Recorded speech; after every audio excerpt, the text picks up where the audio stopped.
Bueno, damos gracias y arrancamos con la escuela dominical de hoy, la escuela bíblica.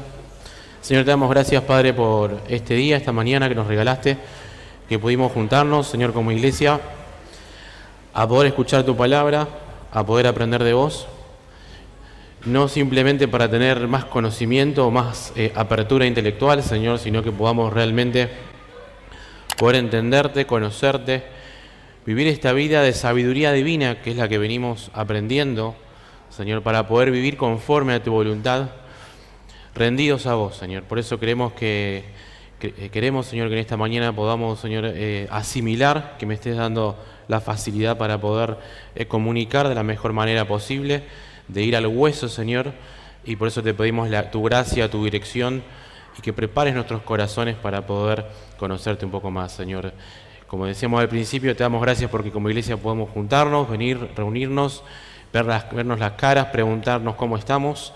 Y también te damos gracias por los hermanos que no han podido venir y están desde YouTube mirando, Señor. Te damos gracias en el nombre de Jesús. Amén. Bueno, como se acordarán, la semana pasada arrancamos con una serie de un nuevo libro. ¿Alguno se acuerda? ¿Con qué arrancamos? Éxodo. ¿Alguno se acuerda qué significa Éxodo? ¿Cuál es el propósito del Éxodo? ¿Cuál es la idea del Éxodo que quiera compartirnos a todos?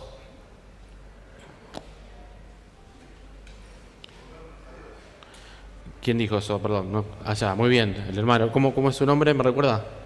Walter. Hay dos Walter acá, vos también. Es volvernos a Dios. Toda la narrativa de Génesis nos ha mostrado que el hombre ha optado por obrar conforme a su propia sabiduría, y esto lo vimos en el huerto del Edén, ¿recuerdan? Ha aparecido la astucia de una serpiente que habla y engaña a Adán y a Eva, y entonces ellos optan por tomar del fruto del conocimiento de la ciencia del bien y del mal, y comienzan a alejarse de Dios. Entonces hemos visto ya durante estos años, incluso, que en toda la narrativa el hombre se ha ido alejado de la presencia de Dios. ¿Hacia dónde era que siempre veíamos? ¿Se acuerdan? Hacia el oriente, ¿no? Entonces de pronto vemos la narrativa en Éxodo, que es lo que vamos a empezar a ver versículos por versículo, que hay un diseño de Dios y un plan de Dios de que la humanidad retorne otra vez a su presencia, esta presencia que el hombre mismo ha optado por dejarla. Entonces, vayamos ahora a Éxodo 1 y veamos un poco qué es lo que está pasando acá.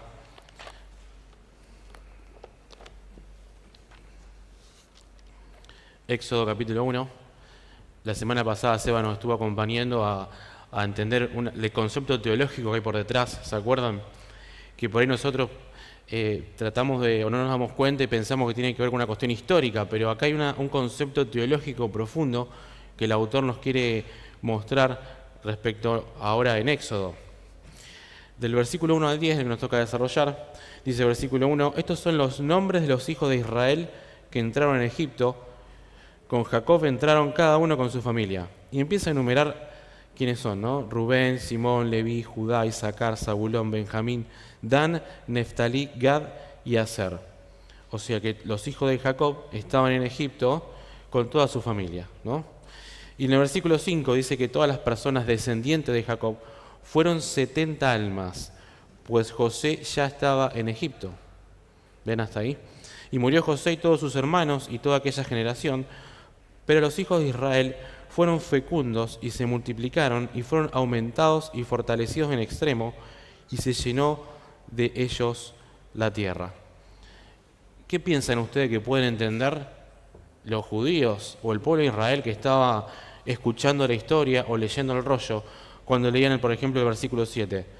Que dice, pero los hijos de Israel, tengo mi versión que es la textual, fueron fecundos, se multiplicaron y fueron fortalecidos en extremo y se llenó de ellos la tierra. ¿A qué nos suena esto, no?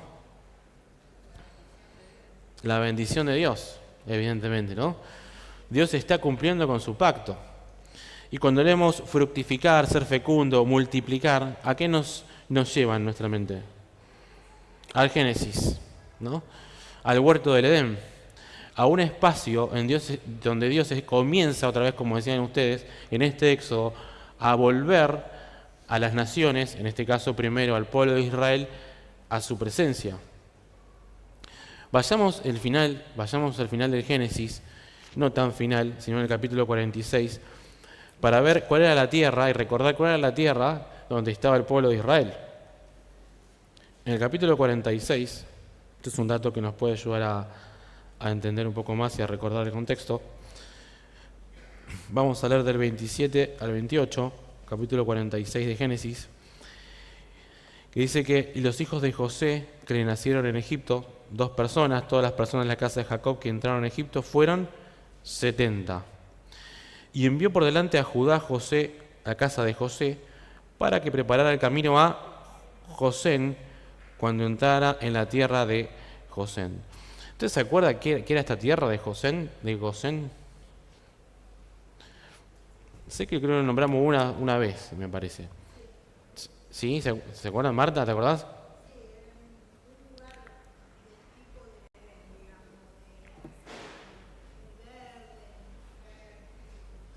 Tal cual.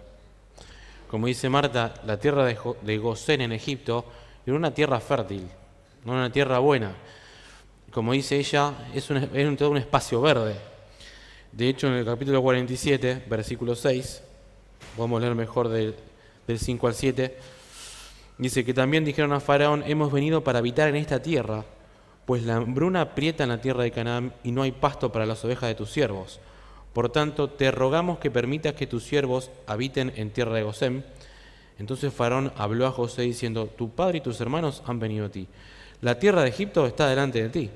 En lo mejor de esa tierra haz habitar a tu padre y a tus hermanos, que habiten en tierra de Gosén, y si juzgas que hay entre ellos hombres valerosos, ponlo por mayorales de mi ganado. O sea que la tierra de Gosén, dentro de Egipto, ¿qué es?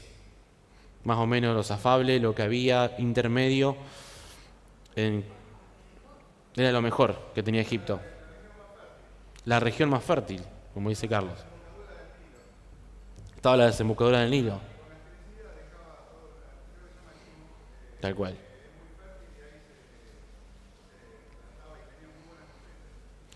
Como dice Carlos, la región de Gosén está cerca de lo que se conoce como la medialuna fértil.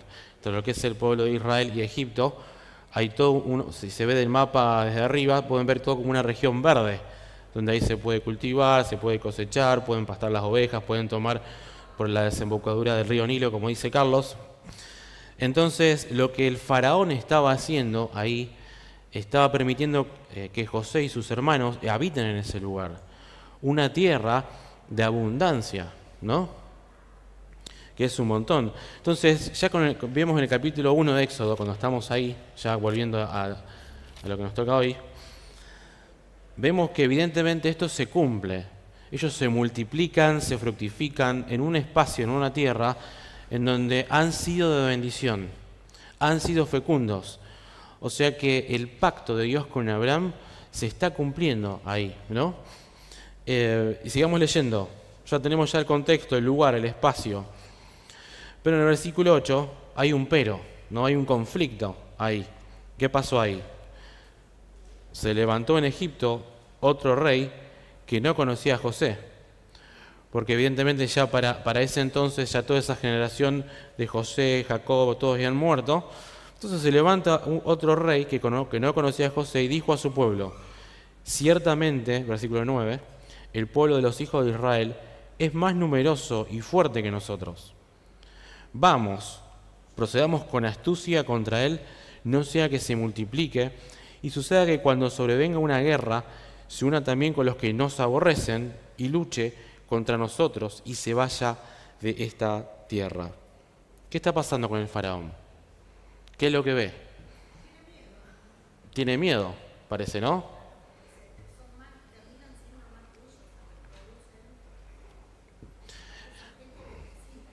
Tal cual, ¿no? O sea, Dios usó su pueblo para bendecir a Egipto, para que no tengan esta hambruna.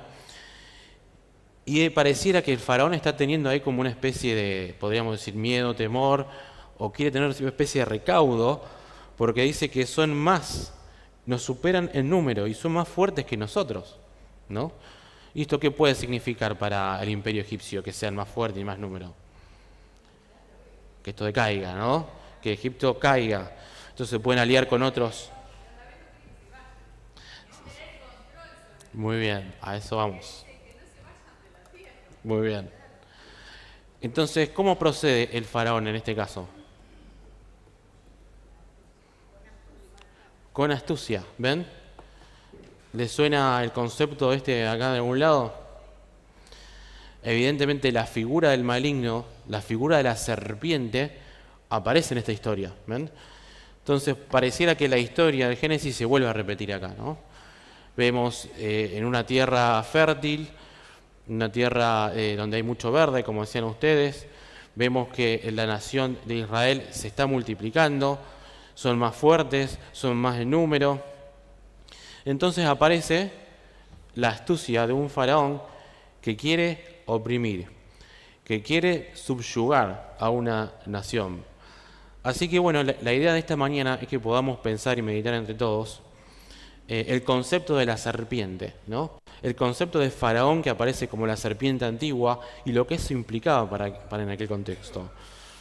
Vayamos a Génesis 3:14, o vayamos a Génesis 3, donde vemos la primera aparición de la serpiente.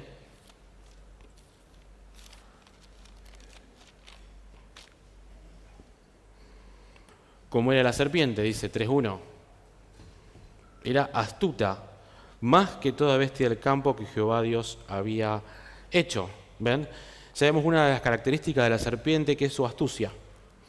Vimos en el caso de Éxodo, con el faraón, dice que el faraón dice, con astucia tratemos de, ¿ven? La misma lógica, la misma idea. ¿Qué hace la serpiente? Engaña a Adán y a Eva, y vemos en el versículo 14 y 15 cuál es el fin de la serpiente. Veamos esto. 3:14. Entonces dijo Jehová Dios a la serpiente, por cuanto has hecho esto, maldita tú entre todos los animales y entre todas las bestias del campo, sobre tu vientre andarás y polvo comerás todos los días de tu vida. ¿Qué podemos entender por esto? ¿Se les ocurre algo?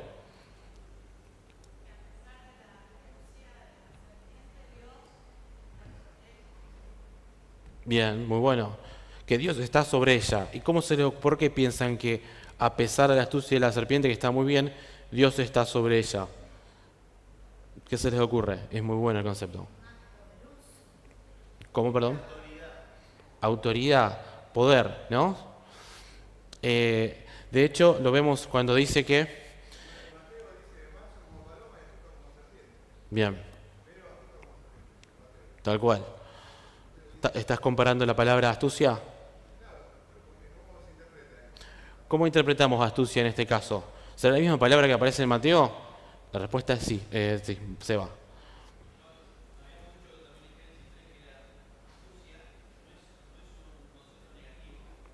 Tal cual. Ujú,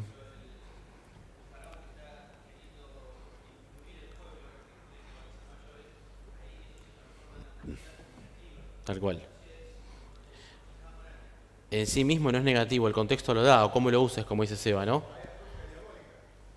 Y la astucia es mala dependiendo si vos lo usás, como decía mencionaba Sebastián, para aprovecharte.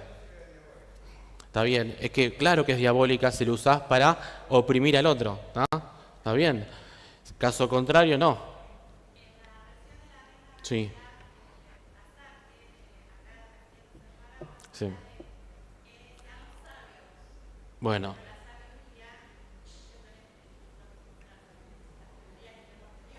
tal cual.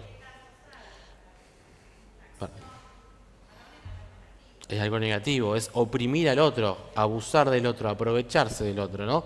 Entonces, es el contexto el que le va a dar el sentido de esta palabra, ¿no? Ahí. Y una cosa que dijeron hace un rato, que es muy bueno, que quisiera que nos quedemos con eso, es esto de que se trata de dos reinos que uno va por encima de otro, dijeron, ¿no? Porque la serpiente se arrastra. Pero acá hay un dato interesante que podemos tratar de entender, que dice, y polvo comerás todos los días de tu vida, ¿no? ¿Por qué dirá esto? ¿Qué representa el polvo? ¿Se acuerdan que lo habíamos viendo el año pasado? ¿Qué representa el polvo en la narrativa del Génesis? Cuando nosotros escuchamos, o cuando yo siempre escuché, digamos, esto Dice que, y polvo comerás todos los días de tu vida. Dice, te arrastrarás, sobre tu vientre andarás. Yo lo que pensaba, que puede ser una opción, de hecho, es que la serpiente antes probablemente volaba, o que la serpiente tenía patitas, ¿no? Entonces ahora deja de volar, o no tiene más patitas y se arrastran. ¿Escucharon esa opción? Gaby dice que no, nunca la escuchaste, ninguna de las dos. ¿Cómo?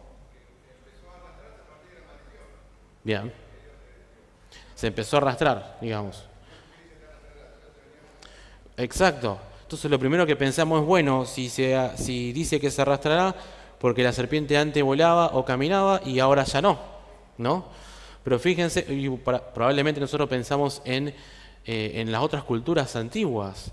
Tenés a la serpiente o al dragón, o la serpiente con cabeza de dragón que vuelan. ¿Lo vieron en algún lado ustedes? ¿En qué, por ejemplo, qué cultura? En China, ¿no? O en el caso de México con los mayas, la famosa serpiente emplumada, Quetzalcóatl le dicen los mexicanos.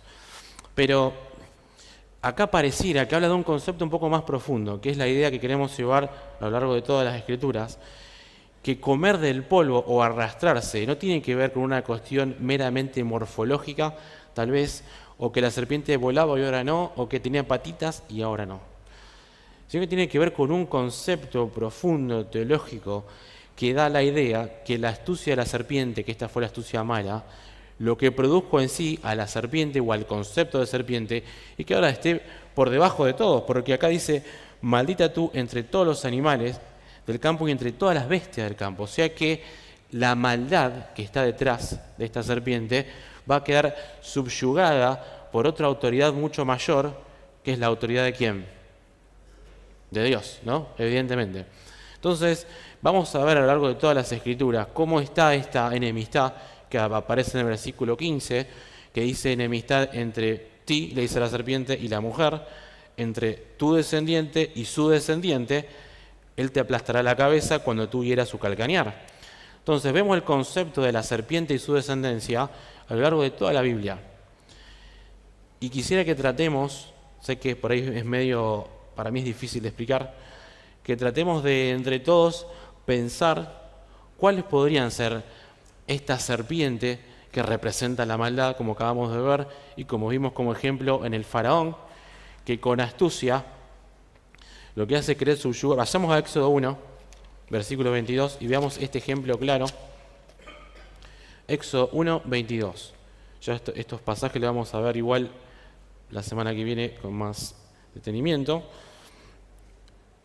Fíjense, 1.22 de Éxodo, dice, sin embargo, Faraón ordenó a todo su pueblo diciendo, echad al Nilo a todo hijo que nazca, pero a toda hija dejadla con vida. ¿Ven esta enemistad? ¿Qué hace la serpiente? La simiente de la serpiente, el concepto de la maldad, que ahora vamos a estar desarrollando más, es querer destruir ¿a qué cosa? A los descendientes de la mujer, ¿no? Esto de querer destruir y matar a los hijos de Israel. Esta historia la vamos a ver en toda la Biblia, ¿no? Esta lucha entre la mujer y la serpiente, y la descendencia de la serpiente y la descendencia del hombre. Es el hombre queriendo aplastar, destruir, manipular a la generación que representa Dios en Israel. ¿A alguno se le ocurre alguna otra analogía, historia donde se pueda ver esto? Con Herodes. ¿Qué fue lo que pasó ahí? ¿Se acuerdan?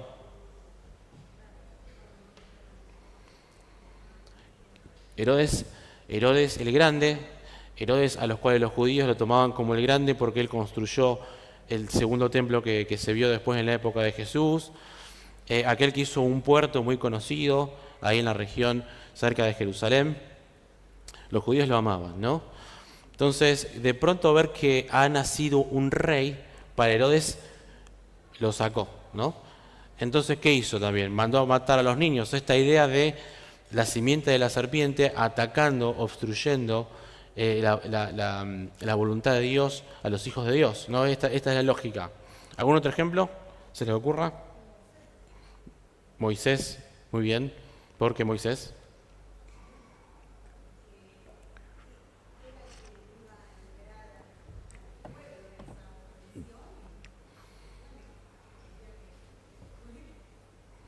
Bien, estaba el caso de Moisés. Veamos ese ejemplo que menciona Marta. Pasamos a Éxodo 7, versículos 9 y 10. Vamos a leer. En donde vuelve a aparecer esta lucha de los dos reinos, ¿no? Habíamos, para repasar un poco de Génesis 3:14, el polvo, ¿se acuerdan cuando Dios creó al hombre? ¿De dónde saca el polvo Dios cuando lo crea? De adentro o de afuera, ¿no? O sea, toma el polvo de afuera del reino y lo arma y lo forma adentro del huerto del Edén y le da vida, ¿no? Entonces, este contraste que hay del reino de la muerte, del reino de las tinieblas, de afuera del Edén, y toma el polvo de afuera y forma al hombre adentro del huerto del Edén. Entonces, este concepto que el polvo, ¿qué es lo que representa el polvo? Lo efímero, lo que no vale, representa la muerte, ¿no? Entonces, que la serpiente se arrastre y coma del polvo, está hablando que la serpiente, el maligno, forma parte de un reino que no tiene vida, ¿no? Entonces, esta lucha de dos reinos es la que vamos a estar viendo en toda la mañana. Y algo que mencionaba Marta en el capítulo 7, habíamos dicho versículo 9 y 10, que dice que cuando el faraón os hable diciendo, haced vuestro prodigio, entonces dirás a Aarón, toma tu vara y échala delante del faraón, y se convertirá en ¿qué cosa? Ahí está. Versículo 10. Llegaron pues Moisés y Aarón ante el faraón, hicieron como había ordenado Jehová, y echó Aarón su vara ante el rostro del faraón y de sus siervos, y se convirtió en serpiente. Pero ¿qué hizo el faraón? Llamó a su vez a los sabios y a los encantadores, y los magos de Egipto también hicieron lo mismo con sus encantamientos, pues echaron cada uno su vara. ¿Y qué pasó con los magos? También se convirtieron en serpientes sus varas. Sin embargo, ¿qué pasó con la vara de Aarón? Ven estos dos reinos presentados, ¿no? Vemos que en el caso de los que representan a Aarón y Moisés, se comieron la serpiente de los magos o los sabios de Egipto. Entonces, esta lucha constante entre dos reinos va a estar jugando. ¿Algún otro ejemplo que se te ocurra?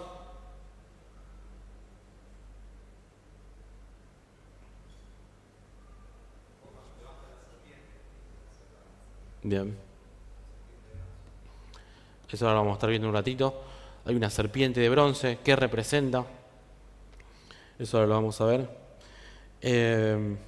Vayamos a Génesis 49. La idea es que podamos buscar la representación del maligno, ¿no? A través de la serpiente. El concepto que hay por detrás de la serpiente, queriendo estropear, siempre sabotear la voluntad de Dios. Génesis 49, versículos 16 y 18. Acá vemos cuando Jacob estaba por morir, entonces da su bendición a sus hijos, y cuando se refiere a una tribu en especial, es interesante, porque los trata como si fuera, ¿qué cosa? A ver, dice, Dan juzgará a su pueblo, versículo 16 del capítulo 49 de Génesis, como una de las tribus de Israel. Sea Dan serpiente junto al camino, víbora junto al sendero, que muerde los talones del caballo y su jinete cae hacia atrás. Por tu salvación espero Jehová. ¿Ven?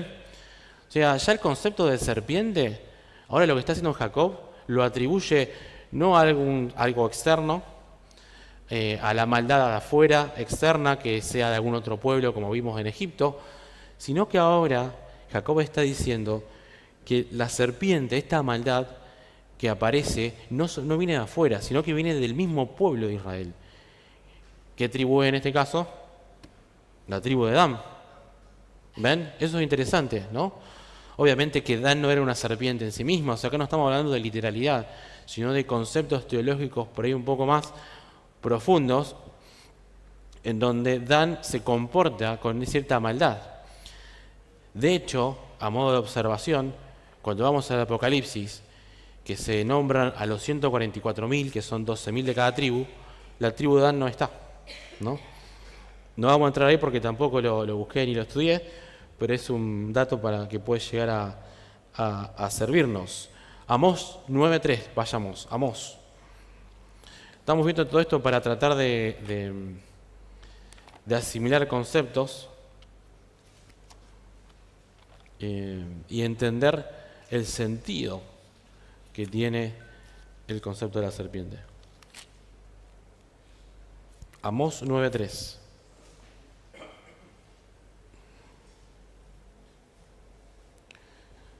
No sé si alguno lo quiere leer.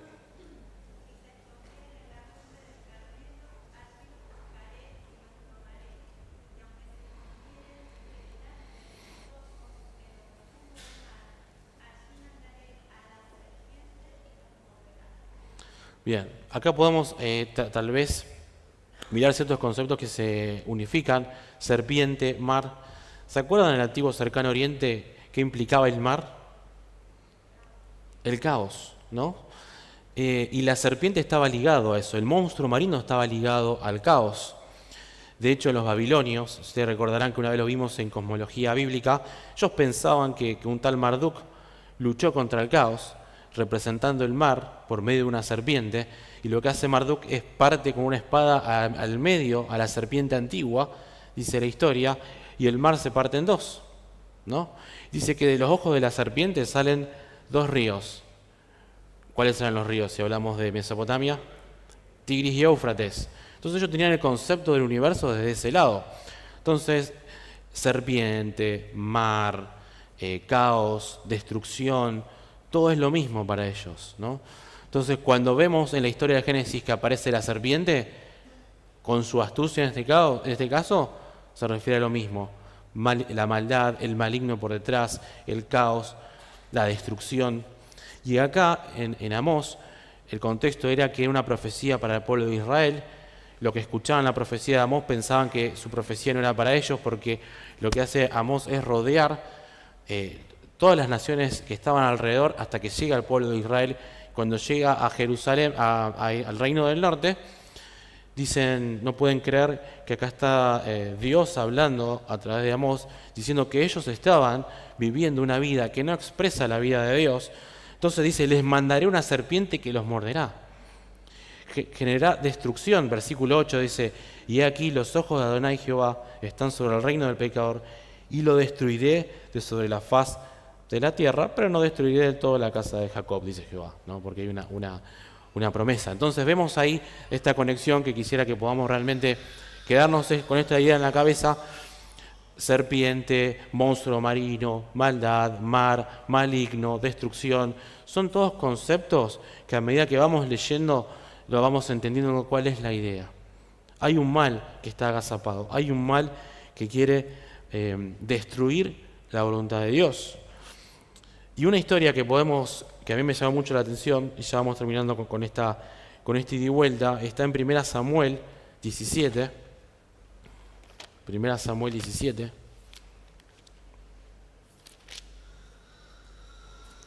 Versículos 5 al 6.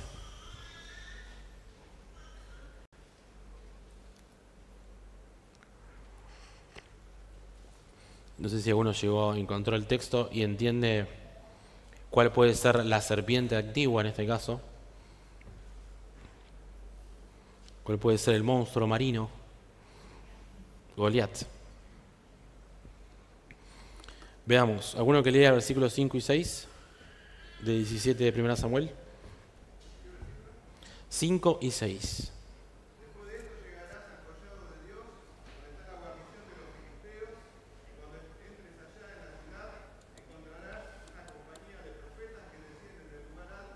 No. 1 Samuel 17, del 5 y 6.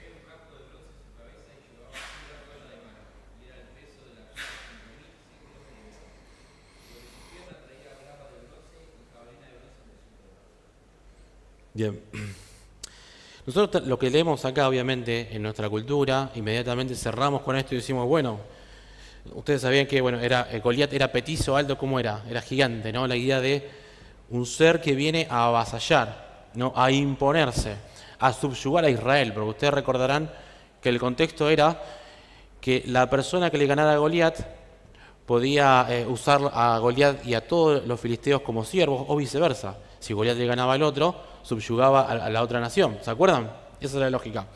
En el versículo 5 es interesante que por ahí nosotros en el español no lo podemos llegar a entender de todo, pero la palabra bronce, vieron que dice que llevaba un yelmo de bronce, después dice que llevaba una cota de malla de bronce, y en el versículo 6 dice que su jabalina también era de bronce. La palabra bronce en el hebreo es nejoyet, que es muy parecida, la raíz de nejoyet es nahash, y nahash es serpiente. Entonces, y hay mucho juego de palabras ahí en la fonética, que habla justamente de que cuando está leyendo, la persona que lee la historia, lee el relato, o la persona que está escuchando la historia de Goliat, escucha el siseo. Entonces aparece Goliat con casco de bronce Nahash, después la malla de Nahash, y entonces tenés un juego de palabras que los hebreos usaban mucho en este recurso, para que la persona que estuviera entendiendo la historia pueda también de alguna manera percibir con los sentidos del oído. Y esto es muy bueno, porque el siseo en la fonética de la palabra da la idea de una serpiente que se está acercando. No sé si me van siguiendo, ¿sí? De este monstruo marino.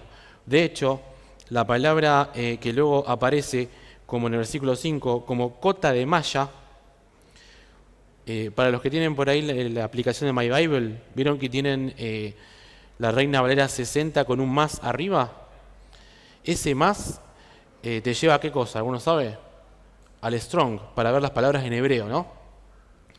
Entonces, los que están ahora con eso, que yo sé que hay algunos dando vuelta, en el número 5178 del Strong te explica esta palabra que la raíz es Nahash, pero cuando habla de cota, de malla de cota, la palabra casqueset significa escama de un pez.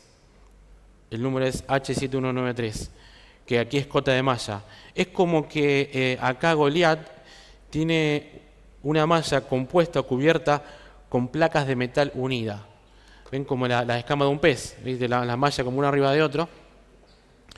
Entonces, acá da la idea que claro que estuvo Goliat, pero con esta otra vez, ¿no? Esta representación del maligno que venimos viendo de la serpiente, la descendencia de la serpiente contra la descendencia de la mujer, vemos acá la figura de Goliat, en donde aparece con muchas cosas de bronce, y en su fonética está constantemente esta raíz de la serpiente, y su vestidura, o mejor dicho, su armadura, tiene que ver con esto, ¿no? Con esta cota de malla, con estas escamas.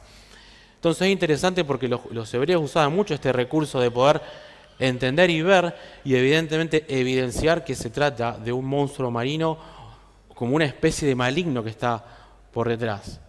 ¿Más o menos se entiende o me enredé demasiado? Porque yo me enredo mucho. ¿Sí? ¿Más o menos? Sí.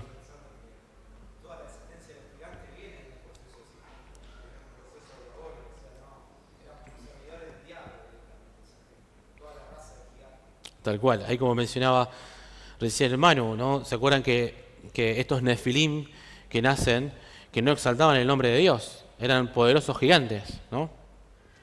Entonces, evidentemente, ellos siempre lo que buscan, de hecho, en capítulo 6 dice que ya para la época, dice que la maldad del mundo se había propagado en gran manera, ¿no?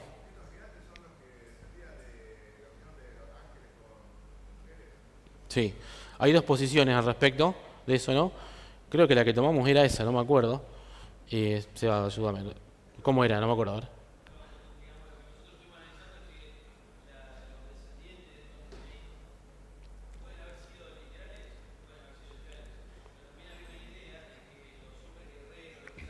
Bien.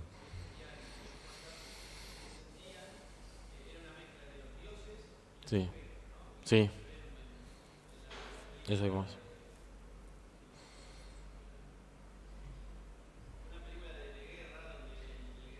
Sí, sí. Los vikingos, la serie Vikingos. Ah, está bien.